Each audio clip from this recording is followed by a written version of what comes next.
everybody. Welcome to the No Stipulations podcast. I believe this is episode 17, which means we've been doing this for over 4 months. I'm Logan here with Brendan. Say hi, Brendan. Hello. And then we're going to recap the last week of WWE programming to the best of our abilities because the last month has been something. Oh yeah, it really has been something. And it's been nonstop too. We kind of had that long month to where we didn't have any PLEs, but now they're starting to unload on ourselves right now. Oh yeah, they don't have a choice because Mania was so damn late that everything is a commush. It's all tight together, and now we don't have a choice but to watch. Yeah, but we start off the week with SmackDown. We get our usual arena entrances, but it's interrupted by Damian Priest going after Drew McIntyre before security breaks it up. And then from there, we head to ringside where it is officially Tiffy time. Yeah, she came in, she cut her promo, she beat Nia last week, which was a fantastic match. I just want to emphasize that again. Those two have amazing ring chemistry. Yes. We also want to thank WrestleView for putting out these weekly recap notes. We're reading off of WrestleView's website right now because it's kind of a short week for us. We've had a Yeah. lot going on our plate, and from now on, depending on how we like the show format, we may or we may not continue to use these WrestleView notes. So shout out to who is the author of this. This is Alex Cars. Thank you so much, Alex, for all of your work that you do for WrestleView.com. And Mike we will, Tedesco Mike Tedesco wrote Raw, and then NXT was also Alex Cars. yes, you have to shout out writers. They do a lot of work for not a little pay. They, they sacrifice a lot in their daily lives to get out content to anybody as fast as possible. So thank you to those two amazing people who wrote these recaps. Yes, they are very helpful in what they do, and we're going to try not to read off them verbatim, right, Brendan?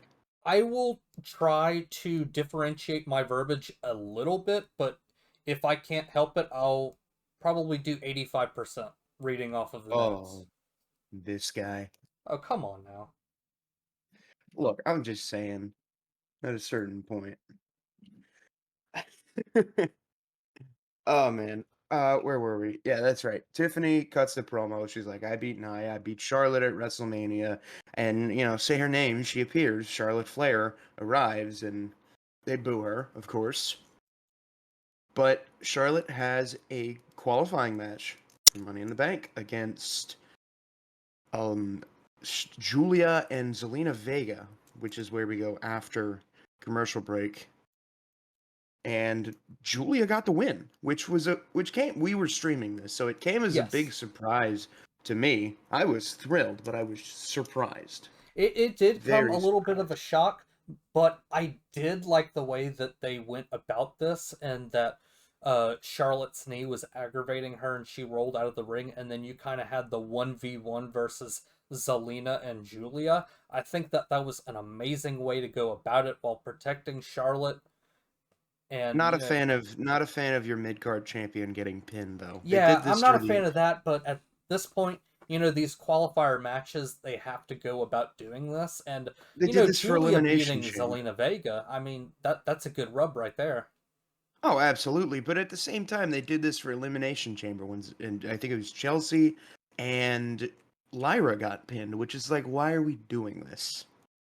You know? Yeah, a lot of those matches, you see a lot of competitors that you can think of, like, ooh, in all honesty, all three of these women deserve to be in the match. And honestly, I'm of the opinion that they need to have, like, a losers qualifier match to where, like, it's the losers of, like, some of the matches Right. that No, were I in know what you mean. previous. They had this for Deadline, NXT Deadline, wherein I think it was Ren Sinclair actually got kicked in the face and fell into the cover to qualify for the event. I love those finishes when the one you don't expect to win just locks into it. Mm-hmm. But yeah, Julia got the win. It was a good match. I was thrilled. I didn't expect her to win. I thought, Charlotte's gonna Charlotte, but yeah, as much grief as we give Charlotte, she's a good sport about it. She doesn't go out there. She doesn't talk shit about everybody. She doesn't bury talent. She just wins a lot of titles. Yeah, you'll get the, kind of the reputation from fans of, being like a politician backstage, but in all honesty, that's just the way that they're booking you. It's it's not any of But that's your not to say she's doing. not That's I not to say mean, she's not we politicking. don't know anything. Right, exactly. We don't know anything. We're speculating. She could be politicking. I don't really care. I mean, I I'm just not whatever. backstage. It doesn't affect me personally, so Right. but after that match, we had a kind of a DIY backstage video package where they talk about the state of the things in the tag division. They talk about, in particular, the Motor City Machine Guns, and They've been they talk going about at it that for because months. Tommaso Ciampa is going to be facing Chris Sabin in a one-on-one match whenever we come back from commercial break. Always weird when when it's tag team wrestlers in singles matches. Oh no, man, that's how you get by on my GM. Yeah. Yeah. Shut up. By the way, I I really do want to do that video series with you. I think that would yeah, be so fun. that definitely would be entertaining. I haven't touched it in a minute because I've been doing other stuff, but every time my tag team matches refuse to grow in quality. Like I have the Street Profits versus DIY, and they're giving me 2-star stinkers. What are we doing, guys? Did you are they like, so what are their classes? Are like they all specialists I or don't know. They're tag teams. One of them's a heel, one of them's a face. as you continue the feud along, the match ratings will get better. Dude, their whole feud finished with a 2.5. I don't know what to tell you, man. One could have been a fighter and then the other could have been like cruisers. Who knows, man? It could be class related. These classes are so silly because what do you mean Braun Strowman and Jacob Fatu gave me 1.5? Yeah. I think That's if silly. we do it, I might edit the classes to where everybody gets Just put make on everyone a specialists. specialist. Would you like to do that? Yeah, I mean it's the classes are silly because why is Asuka and Io Sky not giving me a good match? Not to What are we mention that, doing but here? there's like literally like no giants on the whole roster either. Right, it's just Braun and Charlotte, really. That's why I got Omos. away with getting Charlotte and Jade because I'm like, oh shoot, I can get like the cream of the crop here. Is Jade a giant? She is a giant. Really? Yeah, her Never and noticed that. Charlotte. It, it's There's a so couple funny. of giants out there. Piper Niven's a giant. Those are the three that I really remember. Oh, Raquel Rodriguez, she's a giant. What was the first one you just said? Jade, Charlotte, No. How'd you Piper, say Raquel's Raquel name? Rodriguez. I tripped up a Nah, little that's bit. My mouth is that's really not. dry. Mine is too. I was before we got on here. I called Brendan. I had to text him. I texted him lock in so he would join the call. And as I got up to get water, he joined the call. I gotta get him on his toes, man. Yeah. Well, I literally was on my toes. I was standing up, so I don't know what to tell you. We had backstage. Chelsea ran into Zelina. Brawl started. Secret Harvest, Michin, BFAB, and tag match. Michin, BFAB versus the Secret Harvest tonight. It was yeah, the usual Nick Aldis SmackDown stuff. Then we had Champa versus Sabin. I never can remember which one is which. I try to go off of their haircuts for the That's the Motor way City I do Machine too. Guns. I can never differentiate them either. It's like, let me see. Chris Sabin, I You believe. finally got Hank and Tank differentiated I between each did other, right? finally. I think Hank is the one with the normal haircut. See, I thought Chris Sabin was the other guy. I I think thought Chris Sabin was the one Sabin. with the I hate to long hair. describe his appearance as the guy with the long chin, but he's the guy with the short hair, right? Chris Sabin. Yeah. I thought it was the other way around. I thought Shelley was the guy with the short hair, I think but Shelley's the Sabin. guy with the longer hair. Well, yeah, I know that now, but I always have that backwards. It doesn't sound right.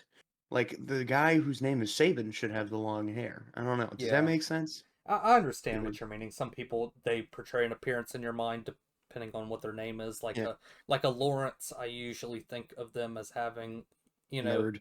yeah. unless they go by Larry. Really depends. Whenever you get like a Larry in your mind, you think of like Tomate or you think Larry the Cable Guy. Yeah, you think of not a redneck, but a guy who's up for a good time all the time. Yeah.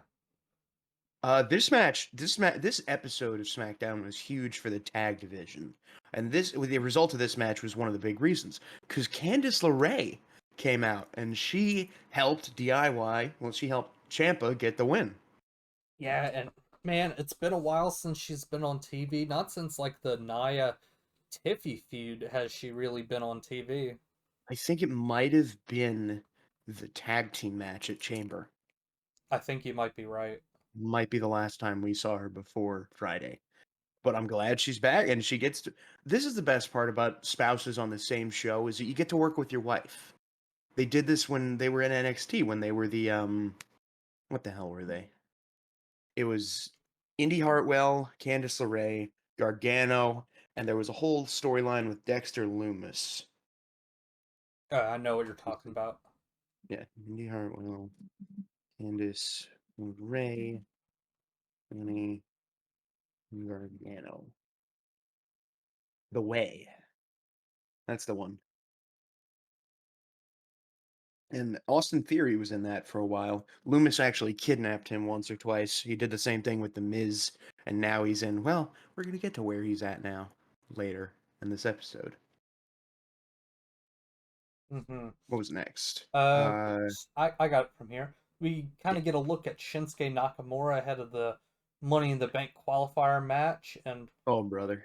after that, we'll hear about John Cena's path since winning the WWE Championship at WrestleMania 41. We get an Arby's sponsorship, and Arby's. yeah, we kind of get the whole uh, backstory of John Cena winning at WrestleMania 41, talking about his mission to ruin wrestling.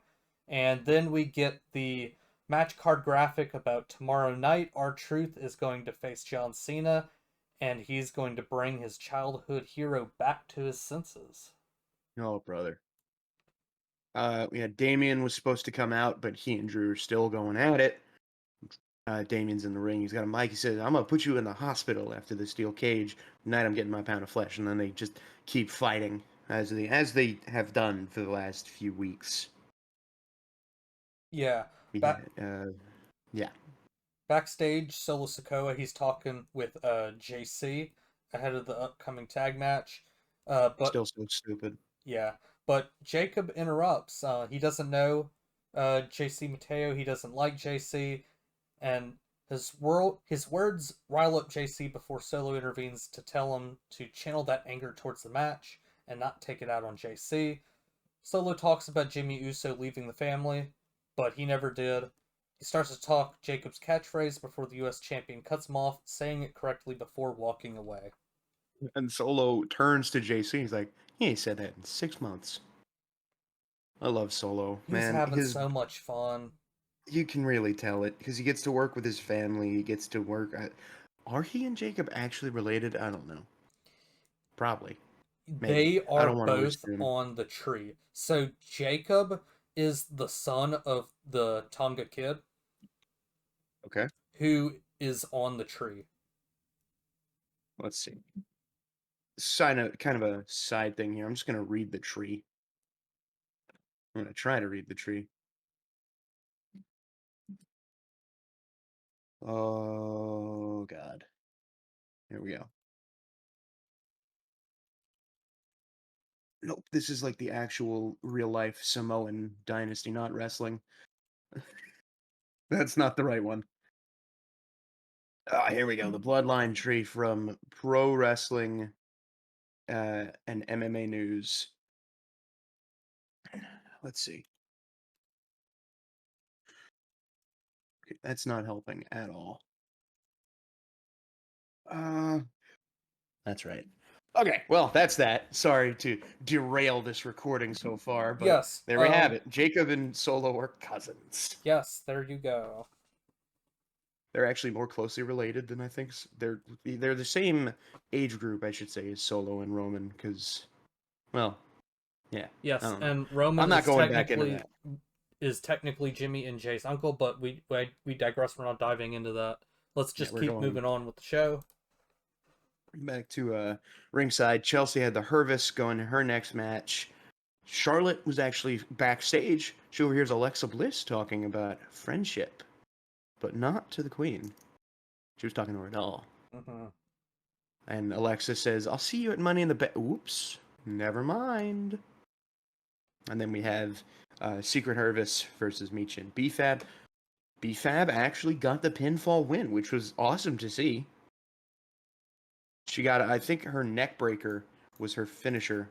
It was the fabulous neck breaker or something. I don't know. It had a cool name. It was. See if I can even find this. Nope, they don't have a finisher listed for her. Hangman's neck breaker swinging the fabulous. I don't know. Her finisher is the Hangman's neck breaker. That was cool. Mm-hmm. She won the match. But after the match, they celebrate, and we cut backstage, and the Street Profits, they're dressing for Axiom ahead of the tag title match. Um, and despite the role that Axiom's been on, they have a tough task ahead of them facing the champs, and they get cut off by Solo and his pals making their way out to ringside for our next match. Naturally. Like I said, this was a big episode for the tag division. Also, in part because it was Legado del Fantasma. Escobar was talking to the brothers about coming together at Worlds Collide because they have a match against AAA superstars Elio de Dr. Wagner Jr., Psycho Clown, and Pagano at Worlds Collide. Yes, and I'm not too familiar with these three, but I do know that AAA is a different style of Yeah. wrestling compared to WWE, and I'm very excited to watch that on, I believe it's June 7th, correct? Yeah, same day as Money in the Bank. Yes. So I'm very I excited to see that. remember, yeah, this, and the best part we're going to get to later on, I think, Raw, actually. But yeah, I saw, I think it was a video package of these guys, or either them or Vikingo, and they were actually wrestling one of the Young Bucks. So they're, I'm assuming, I'm gonna say this, I'm not familiar with their work. I've looked at some of their stuff since this match was announced, and they look pretty damn good. So it's gonna be an entertaining match. Yes. Yes, yes, absolutely. We get the let me see here. Let me see where I am on my notes. Jacob and JC versus Ray and Jimmy. Ah, yes, yes, yes. So we Uh, have that match next, and Jacob and JC, they would win via pinfall even despite their bickering. hesitation and working together, I should say. Yeah, I think JC tagged himself in at the end. Uh, Jacob caught a dive from Phoenix, and JC hit Tour of the Islands after, Solo distracted them. Mm-hmm. We had, I think it was LA Knight next. Talking about money. This has to be the year. They It's can't gotta. snub It's him three gotta. times in a They row. can't like blue ball us for like 3 straight years, right? Here's the thing. Here's the thing, okay? Walk with me. So, the draft happens, like, I don't know, eventually. And on the I don't this wouldn't work because it's too close, but LA Knight wins Money in the Bank. He gets drafted to Raw. Then he cashes in on Jay or Gunther. Whoever has that. Or he doesn't get drafted at all. He just decides, hey, I'm going to go over to Raw and cash in on Gunther right after he wins the world title. You know the But cool thing about Money in the Bank tag match? You tag got both match. champions, Oh, Jey Uso and John Cena. God, that's such a stupid booking decision. We're going to get to that later. Could have been so much worse, all right, but we'll I continue don't know, later. man. That's pretty bad. Uh, yeah. R-Truth came in. This is actually his first match with Cena against Cena since 2011 at Capital Punishment, which Yeah, was that's right. I remember yeah. they also had that tables match on Raw whenever the pipe bomb happened. Was that Truth? That was Truth versus Cena in a tables match. What year was that? That was 2011. Okay, so it would have been before that, I'm guessing.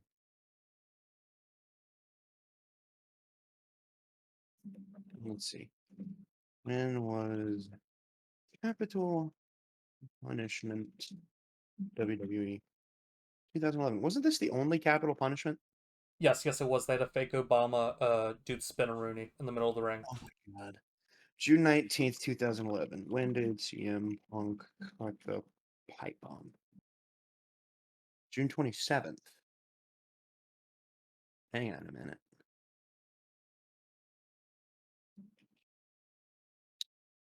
Are you sure it was Truth and Cena? Yes, it was Or a did Truth? tables match on Raw. Well, then somebody's lying here. Oh, wait a minute. No, I'm assuming that it's their first time since Capital Punishment. I'm a dumbass. No one lied. I'm just stupid. Cue the clown music. Or don't. I don't know. It's probably better to let me sit in my silence. Just so we don't get copyrighted, I'm gonna stop. Anyway, Truth does. He doesn't even really say what's up until he gets to the ring. Crowd was doing their usual what Yeah, BS, doing their usual bull. but it was a good promo from Truth. I think he can still hoop. I still think he should be the one to retire Cena, but that's my opinion. Yeah, he says if I have to beat the hustle, loyalty, and respect back into him, and one more time, if John Cena wins, we riot. That was a good callback. It was. And he Love. didn't win. Well, he didn't win that time. It was against Van Dam, right? Yeah, it was against RVD in One Night Stand. Ballroom. Yeah. Uh, Next up was we had Aleister Black making his way to the ring, but video package, it was Nia, Jade, and Naomi because they have a triple threat qualifier for Money in the Bank next week. Or I guess that would be tomorrow for us. Yes. Or Then we have depending on when we upload this, could be today. today. Probably going to be today because, Yes. well, I don't want to push you too hard, Yeah, Brendan. it will likely be today. We don't. What? The match will likely be today. Oh, God, I'm so exhausted. My sleep schedule has been a disaster. I've gone to bed at 4 a.m. and woken up at noon for the last 3 days. Dang. Oh, God. But yeah, we had our triple threat qualifier up next. It was Alistair versus Knight versus Shinsuke. And it's so funny seeing Shinsuke cut that promo because I think we all kind of knew what was about to happen. He ate a black mass, and Knight throws Black out of the ring and pins Shinsuke for the win. And he's going to Money in the Bank. And like I said, this has to be it. It's gotta be the year. He can't be the new age Shelton Benjamin. Can't be. There's no way. Oh God. But where do we go in the notes here? So Carmelo. LA, he goes up the ramp, celebrates. We cut backstage, and Carmelo and The Miz are talking about seeing Aleister Black fail to qualify. They then talk about Hayes getting into the qualifying match next week on SmackDown, a move that Miz takes credit for as he chooses his new friend over himself. This could be gaslighting. Mm, Miz says absolutely, it he'll is. make sure Hayes leaves Los Angeles with the. You're seeing this typo too, right? The Dre around his neck. Oh, Yeah, the Andre around his neck and the money in the bank briefcase in his hand. I silly. got you. As long as Carmelo listens to him, they are Mello Don't Miz and they are Oz him. Oh, brother. I'm never not going to say that. Oh, brother. You have Braun in Seth's faction around the World Heavyweight title, and you have Carmelo Hayes working with The Miz. Sure, man. But we had our video package where they went over the match card. It was confirmed that Zelina Vega versus Chelsea Green was added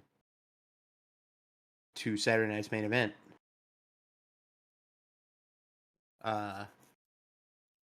Yeah. Yeah.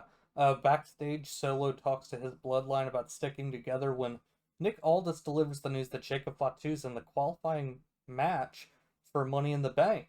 Solo expresses some level of happiness for Jacob, who tells Solo he loves him before walking off. Oh wait, this was when he Yeah, said this is he whenever said he that in said it. 6 months. Okay, my mistake. Uh, Before our main event, we had a video package. Bianca Belair is coming back to SmackDown today, technically. It's going to be in And Knoxville, Tennessee, I believe. yes, her hometown. And We talked about this during the stream. Triple H does this all the he time. does this all the time. He's brilliant whenever he does things like this. Yeah, absolutely. But first, I think Cena was also returning to SmackDown Yes, this and week. he will Then we likely be had, wearing Tennessee Volunteer colors for his merch. yeah, but then we have our main event tag team title match between Fraxium and the Street Profits. And just when it looked like Fraxium was going to win, we reacted like this on stream. We thought Fraxium was going to. You were telling me something like, "I told you this was how it was going to happen," and I cannot for the life of me remember what that meant. That it was going to end in basically uh like a no contest essentially. Oh, probably yeah. But I don't think either of us could have predicted what happened next. No. Montez makes the climb to the heavens, and then the gates of hell opened up. Lights cut out, lights go back on, and the Wyatt Six show up in the middle of the ring. Hello?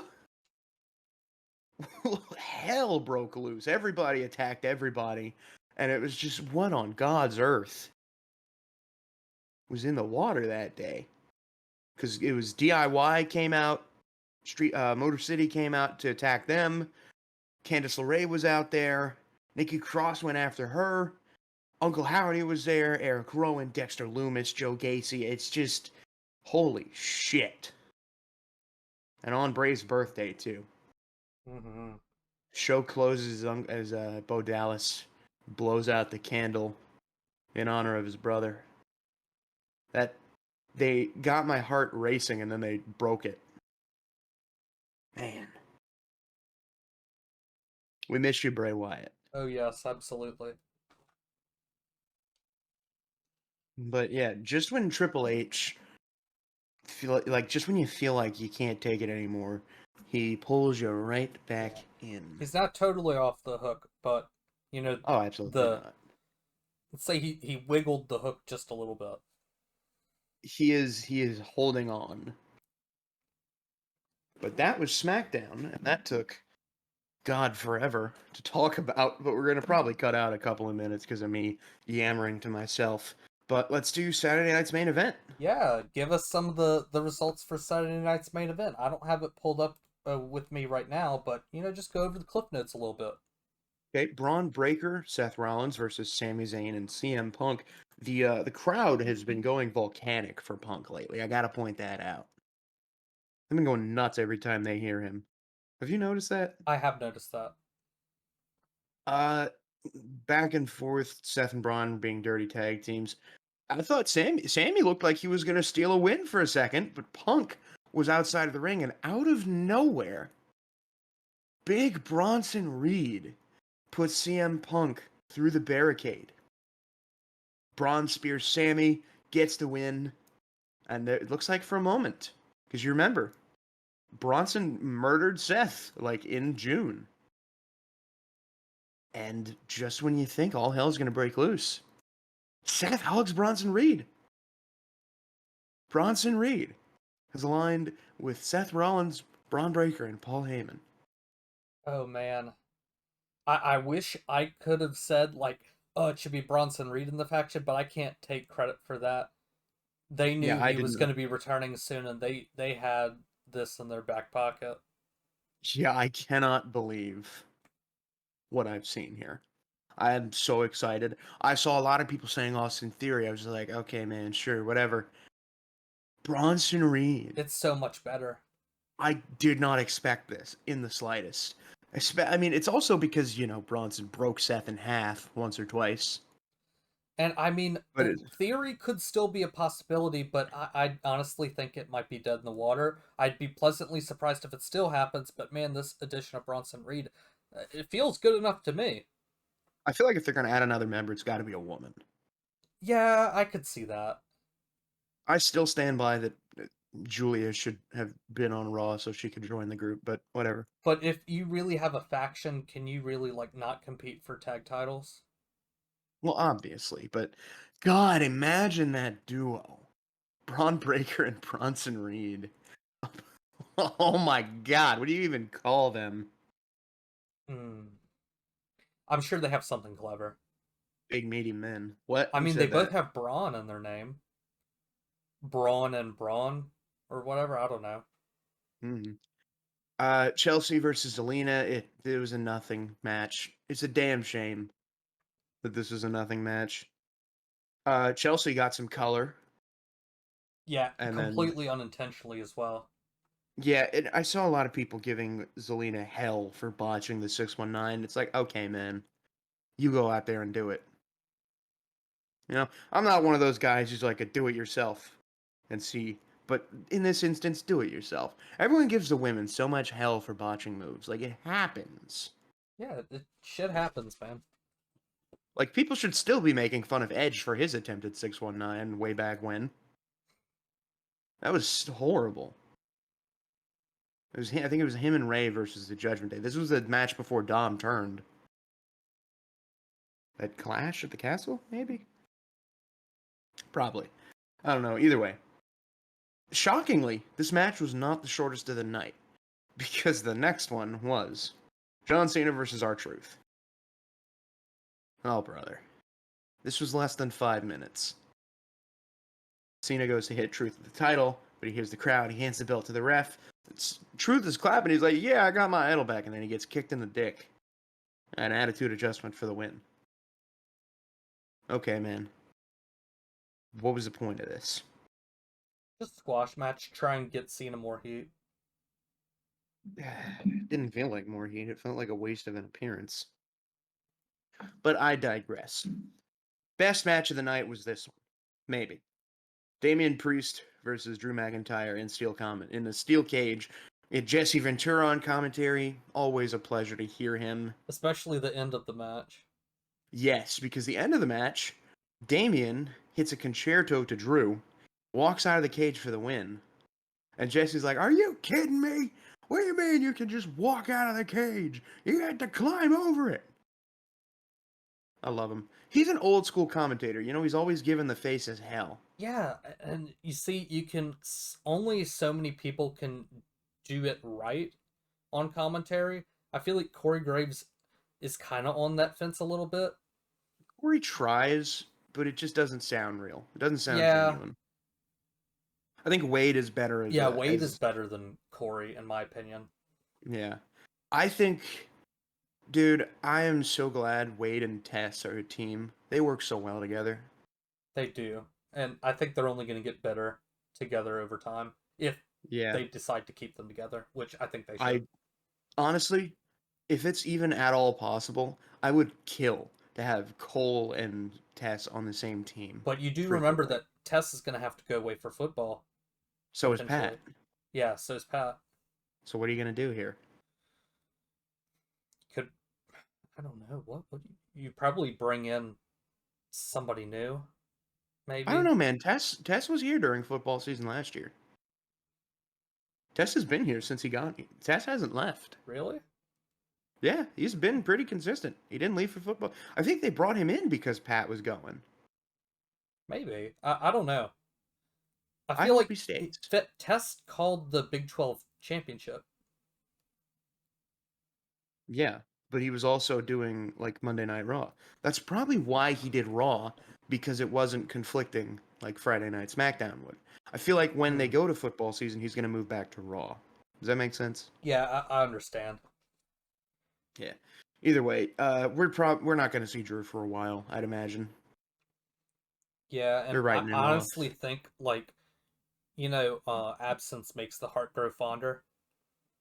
Oh yeah, no, when he comes back, they better slam him into the world title picture. I do not care. I don't care. Put him in the world title picture. I think maybe one of the only good things to come out of Drew being gone for a little while is it's also not a good time for him to be in the world title picture. It's just so crowded right now. Right. It Either really way, is. we'll miss you, Drew. And with Oh, we'll Money in the miss you, Drew. Bank right around the corner and potentially successful cash in. Right. I don't know. Uh, we're backstage for a little while. Cena saw Jay in the hallway. Said, "I look forward to seeing you the next time we meet." Then we had Jay versus Logan Paul. God Almighty. Ref went down in the middle of it. John Cena comes out and starts wailing on Jay, and the only thing I can remember telling myself is, "Oh God, please no, please God no, don't do this to me." But then Cody Rhodes' music hits. The American Nightmare's back. He takes out Cena. Jay hits a super kick on and a splash on Logan Paul and retains. And I don't think I have ever been so grateful to see Jey Uso win a match with the title involved.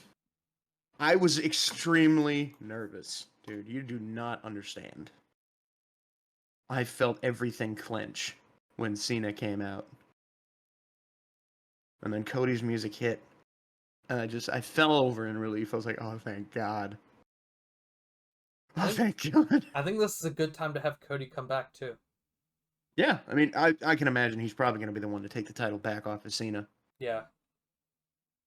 But Cody, after the win, calls out Cena, says, "You've got a tag partner. I've got a tag partner. Tag match. Money in the Bank." Oh, brother. But it could be worse. Could be so much worse. Because you know what we might hear at Fiend, Money in the Bank? fiend, Fiend, fiend, fiend. fiend, fiend. Like we haven't heard that song enough already. We get to hear it as he takes 5 minutes to walk down to the entrance ramp. Dude, it was so funny seeing people speculate about why they had to put up the graphic for his run in because he took so damn long getting down there. I can imagine Triple H was just like, "Shit, put the lower third up, go go go go go go," and yeah, oh god. But that was Saturday night's main event. It was a glorified house show as they have been for the most part. Yeah, it I was think the I. first one, I think the first one was the best one, but whatever. I think it goes 1-3-2. I don't know. 3 was not good. But on to NXT Battleground, which was competing head to head with AEW's Double or Nothing, which I watched some of that. It was fantastic, dude. I've made this point before, is that I don't remember. I actually don't remember if I said this on the pod, but I feel like WWE doesn't let the wrestling talk, whereas AEW only lets the wrestling Yeah, talk. you mentioned this last episode. Yeah, if they could just like meld their styles, if they could meld the storytelling with the in-ring action, God, it would be a perfect world. Because I love Hangman Page. Him versus Osprey. God, you need to go watch like the highlights of that, dude. I wonder if that might be on the horizon with the acquisition of the AAA promotion. What do you mean? You know how WWE bought AAA. You They're know, not gonna buy. They're not gonna buy AEW, no, man. that's not what I'm saying. You know how WWE bought AAA. I feel like that might be the opportunity to where you see like the combination of those two types of Oh, I got you. storytelling. I got you. I don't know, but I'll say this: Hangman Adam Page is everything Logan Paul wishes he could be. He stole the buckshot lariat from him, and Hangman does it so well. It's his finisher for a damn reason. And Osprey's been rattling off about why AEW is better, and I don't really care. I almost said Marxism, which is a whole different belief system. But like being a mark is what's ruining wrestling. Because if we could have these like a worlds collider, a forbidden door between these two companies, shit, dude, that would be awesome. But I digress. Battleground. Kalani Jordan versus Sol Ruka. Was it choreographed gymnastics this time, David? Yeah, this match was great because you could see both of their progressions as wrestlers from last year. Everything was smoother.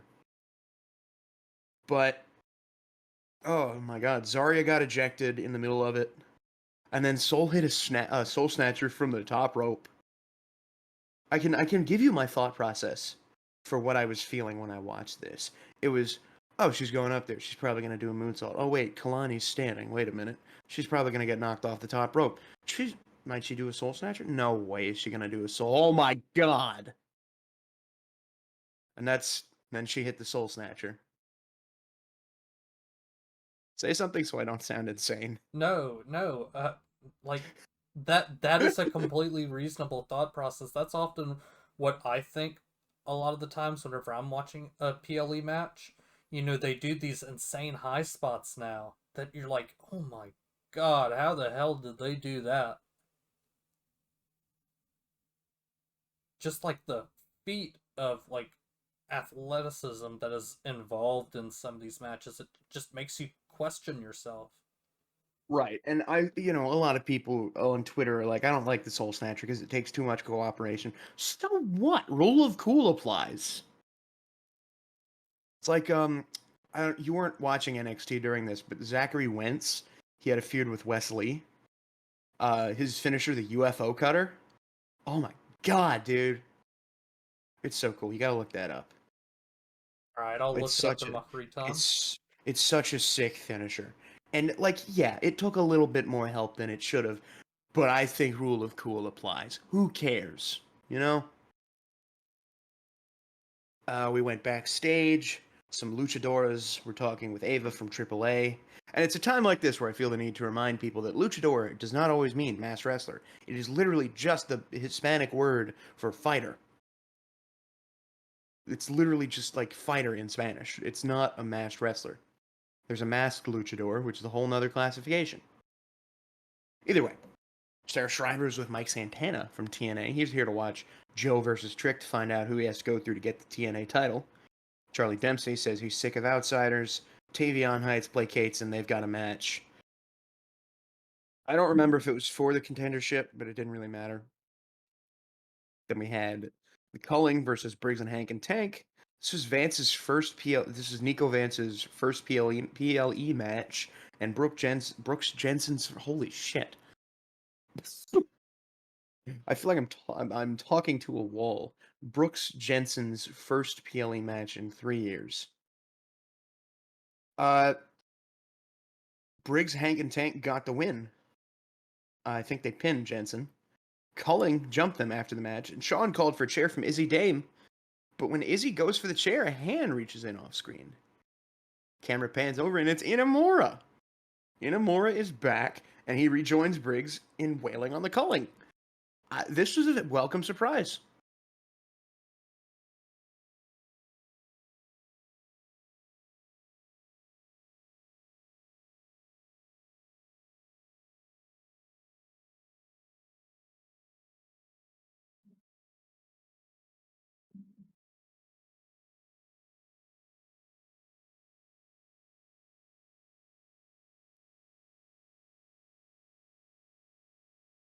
Brendan, Yeah, I'm still here. are you sure? Yeah. Yeah, Because sorry. I think it's a solid minute of time just passed. Sorry, I was off in space for a second. Oh goodness. Thoughts on Inamura being back, chat? Yeah, I think it's a really good welcome back. I mean, he obviously had that uh whole speech with Ava about, you know, going away and he was getting Well, that was teary a eyed. sham, Yeah, that was a sham, but then he obviously. actually left. But then he did actually leave. But he's back, and I'm happy. Yes. We had Ethan getting interviewed by Ricky. Ricky comes in, or no, Ethan was interviewed, and he said Ricky was a poser. He's insecure. Ava comes in. He said, "Oh yeah, you guys kick off NXT next week, and the winner defends the Worlds Collide." Then we had Tony versus Stax. Big moves, kickouts, storytelling. Tony was like kicking the shit out of Stacks. He looked at his hand. He's like, "Oh god, what am I doing?" But out of nowhere, uh, Stacks apologized. Well, no, Stacks apologized for betraying Tony, but then Tony stomped him into the ropes and just he's looking to finish the match. But then Luca appears. He's not dead. I don't want to say I'm surprised that he's not like dead in kayfabe, but I am a little bit surprised that he's not dead. Because I mean, they played the whole angle. We still don't know where he is after the episode. We still don't know why he was out there really after NXT. But yeah, Stacks at a low blow. He got the win, and I was right about I think all of NXT Battle Round. Excuse me. Then we had Stephanie versus Jordan. Stephanie got the win uh, off the spiral tap, which is holy crap. That's a cool move. I don't care who hits it. If you can hit that, do it. Then we had Ricky doing an interview. He said, "I'm just gonna whoop Ethan's ass." Ethan came in, fight him, but Ricky caught him, and they just brawled. Then we had Miles versus Oba. It was a really good match. Miles put up a hell of a fight. Kicked out a one fall from Grace, but two more got him, and I think either way, Miles was going home a winner that night. Oh yeah, Just saying. yeah. Oba on an interview actually called her on it. So I can't wait to beat up Stephanie's boyfriend. You could see Stephanie was like, "All right, man. All right, enough of this."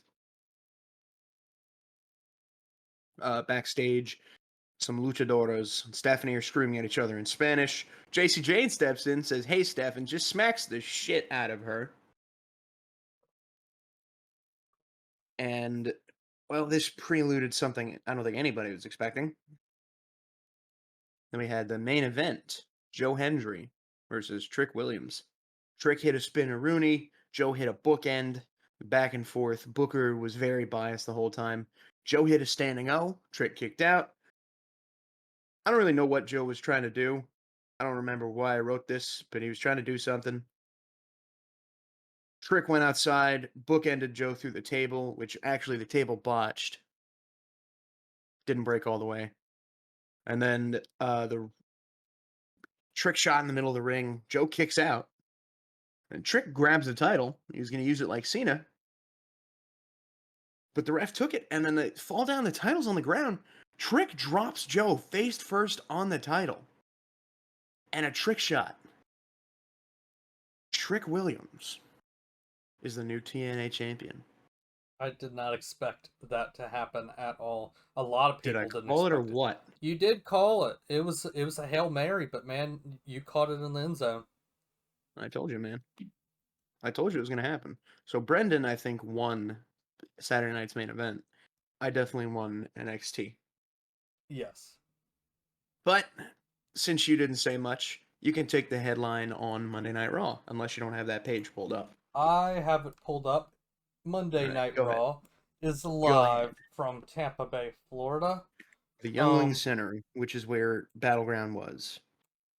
yes. So we go over everything that happened at Saturday night's main event, and Seth Rollins, Braun Breaker, and the recently acquired Big Bronson Reed make their way to the ring with Paul Heyman. The crowd sings Rollins' theme, they can't stop singing. And then they also start to bark for Braun Breaker. Heyman says, "Ladies and gentlemen, my name is Paul Heyman. Let's see who the players are without even the benefit of a scorecard. First a man, an attack dog, a badass, the badass, and a true bloodline of badasses, and not just a badass, but the key to the future. If Skynet sent a Terminator from the future to this planet today, and you asked that Terminator who's going to main event WrestleMania 45, 46, 47, 48, 49, 50, and so on, the Terminator would tell you the answer to that question is Braun Breaker." I was really laughing at this for a second because I thought he was gonna say Paul, like Seth Rollins. And then, and then I'm like, didn't Seth say he was going to retire at 45? I Ugh. think he said that, which means we only have a handful of time left with our boy Sethy. We're Yeah. gonna enjoy it while it lasts. But yeah, Paul, for all his faults as a human being, which there are many, he will put you over like a motherfucker. He will. But Heyman says he would put his reputation as well as Rollins' reputation on the line with that statement, and that it's not a prediction, it's a spoiler. Little brother. CM Punk chant picks up. Heyman asks Oh Rollins if jeez. the crowd realizes that CM Punk is not here this evening. The crowd boos. Heyman says that's all thanks to Big Bronson Reed. Heyman says WWE wouldn't put Reed in the ring with top tier talent because they're afraid of him. The top tier talent is afraid. Reed is too reckless because of the tsunami. He's a violent man in a PG era and will put everyone down in front of him. Reed went after the top star of WWE, the future of the industry. Reed targeted Seth freaking Rollins, and one night Reed put a beating on Rollins worse than Roman Reigns did in 10 years. Reed did more to Rollins than CM Punk did, and one night Rollins fought Reigns and Punk in what was basically a handicap match at WrestleMania, and they couldn't do to Rollins what Reed did in one night. The crowd needs to get on their knees and honor Rollins' altruism. Heyman says Rollins is the most generous man he's ever known. He's the epitome of the uh he's the epitome of the infamy, whatever that What? means. He's the feature of this entire industry. Heyman tells the Epitome of the epiphany. epiphany. Yes. It's the feature of this entire industry. Heyman tells the crowd to acknowledge Seth freaking Rollins. The crowd boos.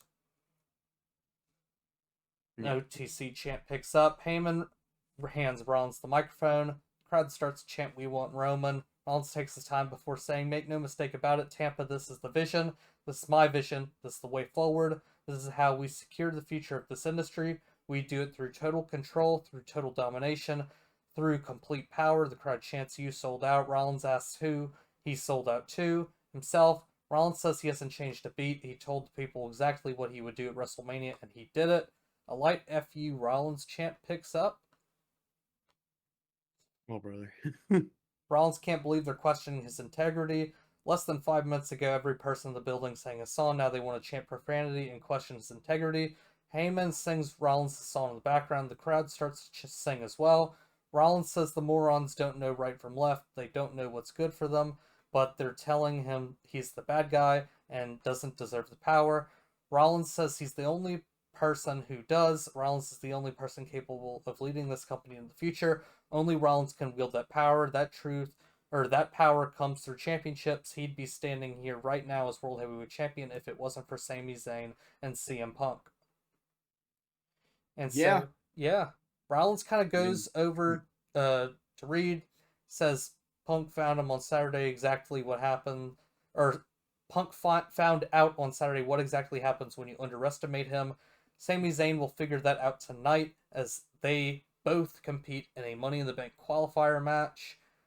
And basically, Rollins looks up at the Money in the Bank briefcase hanging over the ring, and he says, "That right there is the ticket to the front of the line.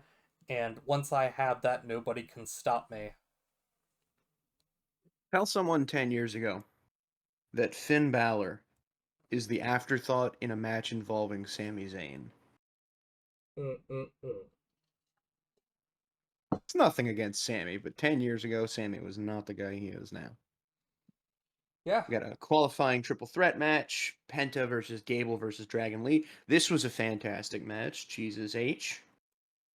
Um, Dragon Lee put in a "Don't put me back in catering" performance here. There were some there were some bad situations here. Gable got dropped right on his head by Penta, which of course not intentional, but God, Dragon Lee, you saw that spot where Dragon Lee just took out Chad Gable? Or no, he took out yeah, Penta on the desk. yeah. It And was crazy. they in the middle of this, they advertised a match between Chad Gable and Vikingo. which they and it was also for the spoiled. AAA championship, which can only mean one thing. The Kingo is going to win that. You know who has the AAA championship right now? Former Alberto Del Rio, And you know where he's going to be after that? jobless. Damn straight. As he should be. But Penta Driver on Gable. Gable got busted open in the middle of the match. Penta Driver for the win. And it was after this, it was Penta, Solo, and LA Knight in the match. This was a fantastic match. I need them to stop putting Gable in the mask. Because he's so good. Him being in that mask discredits his talent as a wrestler. Because it's disingenuous. No, I'm not saying masked wrestlers are less than. I love masked wrestlers. Don't misconstrue that. I'm saying Chad Gable specifically in the El Grande Americano mask discredits him, and it discredits luchadors as a whole. Hmm. Anyway, Liv Morgan's back. Yes, Liv Uh, Morgan is back. We find that out in a Judgment Day Clubhouse segment. Um, Dom is playing a video game with Carlito, and Roxanne walks in with a tray of nuggets for Dom, and she starts to rub his shoulders. come That's on, when Roxanne. Liv walks in. Oh my god. Balor is Thrilled. smiling. He's absolutely thrilled that he created That is this the happiest situation. I've ever seen him. He said, "All right, Dom, you pinned me. Now watch me ruin your life. Again." But yeah, Liv went off to get a qualifying match. And Carlito said, "Don't eat those nuggets, man. Don't eat those nuggets." We had Tozawa versus Rusev. I mean, it was like 20 seconds. The accolade, and Tozawa taps out. But then he won't let go of the hold. And Jessica Carr tries to help, and it's like, what are you going to do? What is a referee going to do against Rusev right now? Rusev, who has not lost a match, maybe since he left WWE. And then a certain pale Irishman's music hits. Sheamus walks in, and Rusev lets go at Zawa, and they stare down, and then Rusev walks away. We're going to skip this next segment because it's really pointless. But then we go backstage. Sammy's not happy that he didn't stop Seth's diatribe. And Jay says, "Hey, man, if you need help, I got you." Sammy's in the match with Balor and Rollins, as we mentioned. And we have a tag team triple threat match. New Day versus the Creeds versus the War Raiders. And Brennan, take it. The New Day would win by pinfall, and they are still the World Tag Team Champions. We see that they're still in kind of like their New Day attire. You know, they've ditched like the colorful outfits, and they have their uh, hair up. They were wearing giant Gonzalez gear. Yes. Of all people. Okay, man. I think that's what they wore at Mania, too. They could have.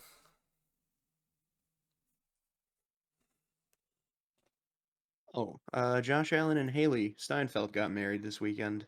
Oh, that's good for them. Yep, and all the Haley stands on Twitter are losing their minds. Saw someone call them racist. What? Okay, man. Yeah, New Day got the win. He was holding the tights. God, I have the Creed brothers in my GM series, Yeah. and they just refuse to put on a good match with anyone. It's like, guys, do I have to go in and like personally edit everyone to have them be the specialist, or can I just flip a switch? It has to be done at the basically the startup settings. So like that's a thing I can do in like the before actually Yes. starting the. Okay, I don't have to go in and manually change No. everyone. Okay, thank God. because I was gonna jump off a bridge if that's what happened. Backstage we have Liv and Raquel. Io and Kyrie are back there too. Good to see them together. Even though I don't really think damage control is a thing anymore, especially after they released Dakota Kai. Still a horrible decision, by the way. But Liv makes fun of him. She says, "Your chances are, your team is better than your chances at Money in the Bank. Better win the briefcase. I'm cashing in on Io." And Kyrie challenges Liv to a match tonight. But then Jay comes out, and a special announcement is made during the commercial break. Saturday night's main event will be held in Atlanta, Georgia on July 12th. But also, Sunday, July 13th, WWE Evolution will be held on the 13th. I already said the 13th. But that's big. No, you They said finally 12 and announced. 12th and 13th. Yeah. They finally announced Evolution again.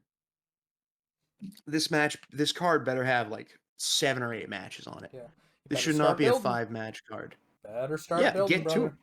get to it, man. It's got to start this week whenever Bianca comes back. Yeah, probably. I'm sure it's likely going to be any combination. I think it's going to be any combination of like Bianca v Naomi or something. I don't know. Possibly, but imagine Bianca versus Tiffany. I wouldn't mind it. Honestly, just do whatever the hell you want. Just build it today. Cook, man, let him cook. Let the women cook. Problem with this is they're going head up with AEW's Mania, which is all in, which is like, why are we doing this to the ladies? But whatever. Um, Uh, Cliff notes the next segment, Brendan. Don't read the yeah, whole thing, yeah. please. Sorry about that.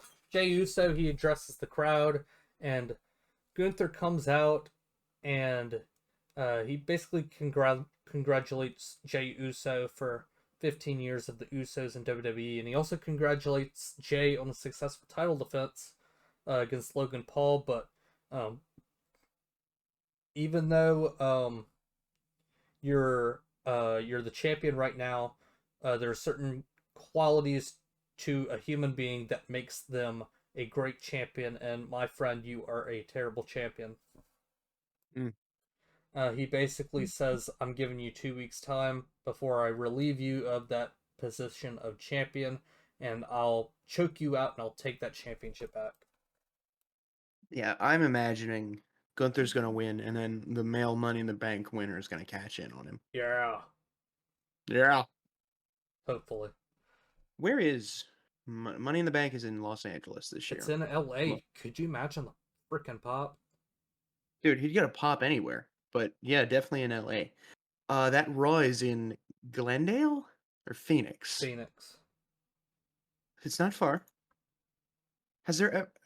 This is a stupid question. Are there? Are they allowed to cash in cross brand? I think they are because it they don't do the Raw SmackDown briefcases anymore, so you're cashing in on a world title, whether that be on Raw or SmackDown. Right.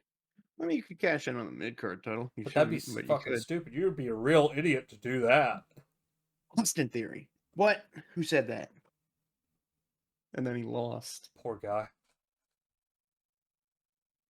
Yeah. God, it was so funny seeing damage control. Not damage control. Holy shit. Why did I say damage control? Completely unrelated. Um, find the words.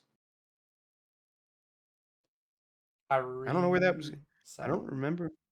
No, I don't think so. Judgment Day? I don't know. I don't know where that was going, man. Just keep rolling, brother. But yeah, I was looking it up. As of 2022, winners can use a contract on any championship. Fun fact: Chris Jericho invented the concept of the match. Yeah. Did he ever win? No, he didn't. Strange.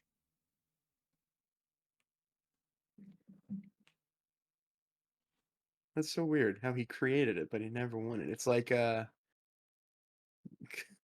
was it? Was it, it wasn't Kali who invented the Punjabi Yeah, prison. Was it No, it was Kali who invented the Punjabi yeah. prison, But and then the he Money in the lost Bank both of the ones he was ladder in. match, it was originally called the WrestleMania. Hollywood Dream Match. Oh, brother. That's what it was originally called. Yeah, either way. Jay's like, "Are you done, man?" And he's like, "Blah blah blah. This is what I'm fighting for in Phoenix. See, I'm fighting for the crowd support.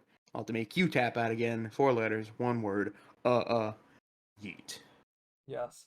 After that, we have WWE's Women's Tag Team Champion Liv Morgan versus with Raquel Rodriguez, excuse me, versus Kairi Sane, and Kairi gets the win.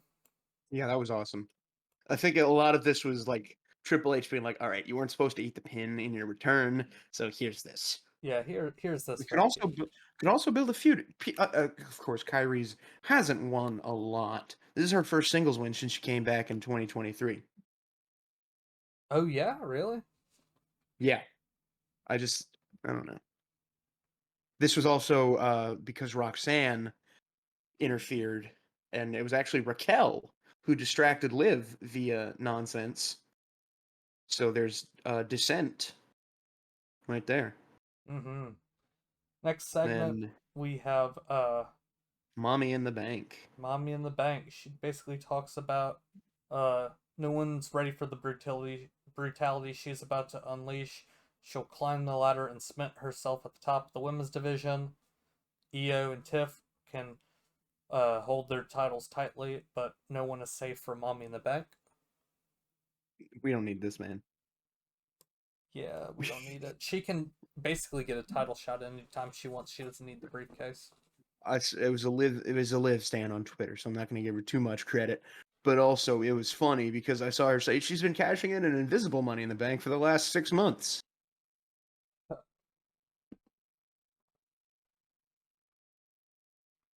Uh, Lyra is coming out next. Then we go to the clubhouse. Liv's flipping out. The audio guy definitely got fired because they cut the audio. They didn't play the audio. And Dom says, "I didn't see the match." Liv says, "Raquel, you're the veteran. You should have known better." And then Liv storms off. Dom is chasing after her, and Finn was like, "This is the best day of my life, man." But then Lyra addresses Becky. She's like, you manipulated your way into the title. And da da da, this, that, these, and those. You made this personal. And then Becky comes out and is like, I made this personal. I was done with you. I fought at Backlash. She's like, I was done after that. And then Lyra interferes in Becky's qualifying match, which was, God, who qualified in her place? Raquel, or excuse me, Roxanne, I believe. That's right. Roxanne hit Pop Rocks. You got the win. And then Sammy was walking backstage. Karrion Cross stops him. Crowd goes crazy. And he's like, hey, man, you know you're never going to win that title, right? And, well, I disagree. It can happen one day. We get some matches for AAA. We get the main Money in the Bank match, where it is revealed that so far it was Rhea Ripley, Roxanne Perez, Julia, and Alexa Bliss who qualified for Money in the Bank, which I am so sick of people saying this is going to be like a bumpless match. Are you kidding me? Brother. Do you know who is in this match? Rhea Ripley, as much as she wins, sells her ass off. Julia is definitely has some kind of brain damage. I mean, go watch any of her matches in Stardom. She is like, there's a CTE in there that's going to get them to shut this business down. And Alexa Bliss is Alexa Bliss. The only one who's really unproven in a ladder match is Roxanne Perez, and I have no doubt she's going to work her ass off. It's going to be a great match. I think it's turning men's Money in the Bank, and it's Penta, Solo, and LA Knight. But we had a qualifier after that. Brendan, have at it. We had Seth freaking Rollins beat Finn Balor and Sami Zayn. And after the match, CM Punk's music hits. Breaker and Reed head up the ramp with Heyman to cut Punk off. Punk sneaks in through the crowd and hits Rollins with a go to sleep. Punk runs off through the crowd before Breaker and Reed can get to him. Heyman is stunned, and Raw comes to an end. So funny, Seth Sell. He just folded in on himself. Like he ate the face. His head didn't even go up. He just like it got punched in the face, and he just went down. But yeah, in the middle of this, there was attempted interference from Dominic. Slid a chair into the ring, Finn grabs it, but then Seth stomps him into it. That's how Seth got the win. So they need to break up Judgment Day now.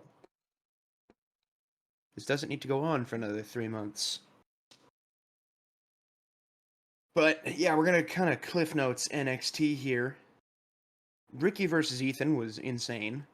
I know you didn't watch this. It was just chaos from the jump. Ava had to come out twice, and she was like, "Okay, start the match," and then she was like, "Okay, no DQ." Ricky ate a couple of nasty bumps. He took one to the throat on a chair's like a chair binder leg thing. I don't even know what to call that. There was a Ego's Edge. Ricky kicks out, and then twisted grin, he calls it. Ethan actually snapped the top rope into Ricky's throat, and then the twisted grin, and your new North American champion, Ethan Page. Thoughts, Brendan? Hate the result. Trust the journey. I mean, it's not like he lost to a certain someone we're going to get to later. Ethan's an established star. I think he's kind of overstayed his welcome in NXT. I think he should be on the main roster by now. I saw him being thrown out there a lot as another member of Seth's group. But either way. Interview, JC Jane says, "Yeah, I knew I was going to get my match. I just had to slap Stephanie." And, Stephanie is prideful. She's like, "I'm not going to take that lying down." But Fallon, who's a member of Fatal Influence, lost the North American title to Stephanie in February, I believe, at Vengeance Day. And, there's conflict between Fatal Influence. Inamura's back, and he's like, "Briggs, we're back. We're going to win the title." Then we get Mike Santana versus Tavion Heights. Santana gets the win off of Spin the Block. And they hug after the match, so there's no bad blood there. Then there was a vignette from Wes Lee, Tyson, and Tyreek, who officially have a name, the High Rise. What do you think?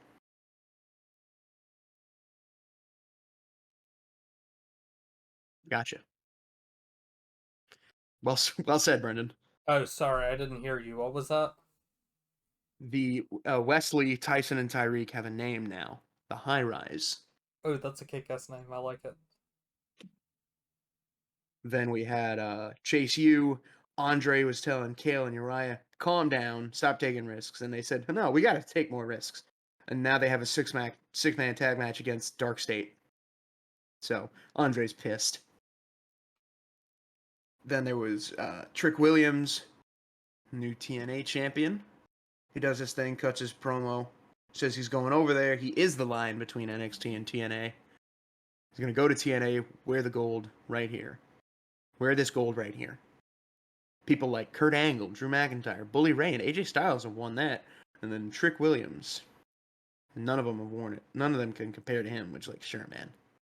Then Mike Santana comes out. He's like, "I want to give you props." They go back and forth. And then Santino comes on the big board. And I believe they actually have a match tonight for the TNA title, which we are recording this Thursday. So that match is going to be on TNA tonight.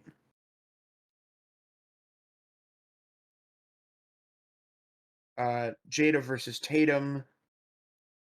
In the middle of it, Jada grabbed Tatum's dolls. She has a Gigi and Shotzi doll. And they threw her. She hit a hypnotic for the win. But then Thea comes in and defends her.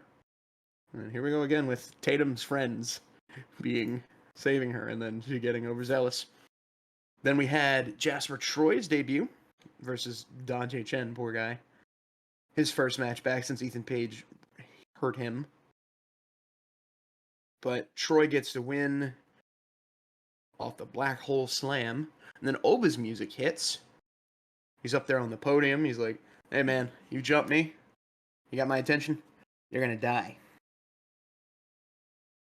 We go to the dojo for NQCC. Charlie's like, I'm proud of Miles and Tavion, but proves you still can't get the job done. They need to refocus. Miles says, I'm not going to back down after that. And Dempsey said, dude, you're not ready.